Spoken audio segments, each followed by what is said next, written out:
안녕하십니까. 수원 형사 전문 차홍순 변호사입니다. 제가 상담을 하다 보면 가끔 듣는 말이 있습니다. 합의를 했으니까 이제 끝난 거죠? 라는 말인데요.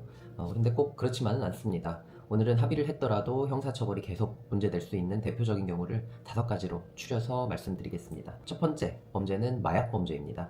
마약 범죄는 피해자 개인뿐만 아니라 사회 전체의 법익을 보호하는 범죄입니다. 피해자와 합의를 했다고 해서 공소가 취소되거나 처벌이 없어지는 것은 아닙니다. 사실상 이것은 피해자가 따로 존재하는 사건이 아닌 것이지요. 국가가 어떻게 보면 피해자라고 볼 수도 있는 것이고요. 사회가 피해자라고 볼 수도 있는 것이어서 합의의 대상이 존재하지 않는 범죄입니다. 두 번째는 대부분의 성범죄입니다. 예전에는 친고죄였던 범죄가 많았지만 현재는 강제추행이나 강간 등 상당수 성범죄는 피해자가 처벌을 원치 않는다라고 하더라도 수사가 계속하여 진행되고 실제 실형까지도 선고되는 경우가 있습니다. 세 번째는 보이스피싱이나 사기 조직에 가담한 사건입니다. 피해자가 여러 명인 경우도 있고 사회적인 피해가 큰 범죄이죠. 일부 피해자랑 합의를 했다고 하더라도 수사기관은 범행의 내용과 가담의 정도를 종합해서 처벌 여부를 결정합니다. 네 번째는 음주운전입니다. 피해자가 있는 사고라면 합의는 매우 중요합니다. 하지만 피해자와 합의를 했다고 해서 음주운전 자체가 사라지진 않습니다.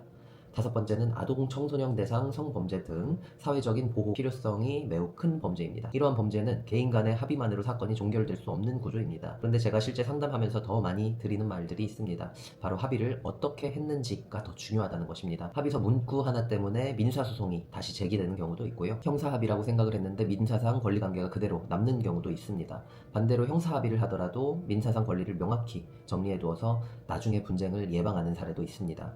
또 하나 중요한 점은 합의를 너무 늦게 하는 경우입니다. 기소 직전에 또는 마지막 재판 직전에 합의하는 것보다 수사 초기에 적절한 시점에 합의를 진행하는 것이 양형에서 더 유리하게 평가되는 경우가 적지 않습니다. 물론 피해자가 합의를 원치 않는다라고 하면 초반부터 합의를 시도하라는 점도 조심스럽게 접근을 하셔야 합니다. 자, 그러면은 정리해 보겠습니다. 첫 번째로 합의했다고 무조건 사건이 끝나는 것이 아니다. 두 번째로 어떤 범죄인지에 따라서 합의의 법적 효과가 달라질 수 있다.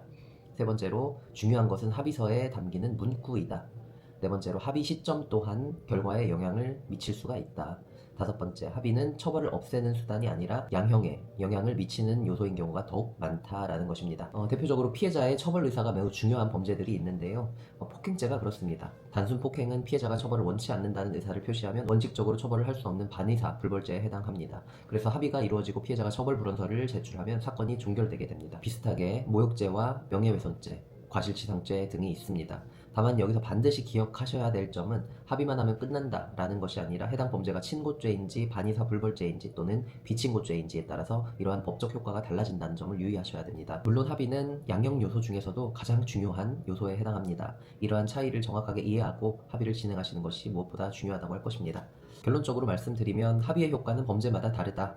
폭행이나 과실치상처럼 합의가 사건 종결로 이어지는 범죄가 있을 수 있고 성범죄나 음주운전, 마약범죄처럼 합의를 하더라도 수사와 재판이 계속되는 경우가 있을 수가 있다. 따라서 합의를 했으니 끝났다라고 생각하는 것은 매우 위험한 오해라고 할 것입니다.